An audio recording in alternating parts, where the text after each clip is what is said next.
So this is a Great Wall X240, basically Triton gearbox. Let me wipe that screen so you can see properly. There's not a lot on YouTube on this. Okay, so for what it says for you to do, you don't need to follow that to remove this gearbox. You do need to undo everything to do with the four-wheel drive.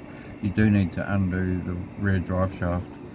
You need to undo the cross member which holds the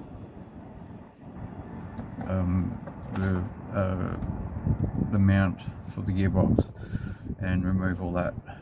Basically, you don't have any bolts in the plate at the front of the gearbox to undo on the flywheel like it says you have on these Great Walls. So all you need to do is have your jack underneath your gearbox, make sure you've taken your gear lever out from inside the cab, and slowly drop the gearbox as you're pulling it back.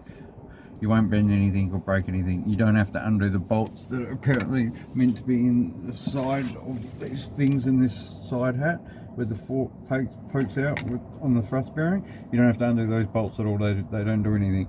You don't have to undo any of the wiring harness or anything like that either. Basically just pull it all through and you'll have plenty of room. Right. And then you obviously, as per normal, you take off the clutch plate, and check the seal, replace the seal that's inside the flywheel, and then fit them, obviously using your your spline aligner. If you don't do that, you're in all sorts of bother. Yeah, don't even ask me about that. And you must remember to, on the pressure plate, it will say gearbox side. Right, so this is a Great Wall X240, like I said, that I'm doing on the ground at home. You'll see. Right. That's about how much room I've got, and it's pretty simple. I will do another video shortly.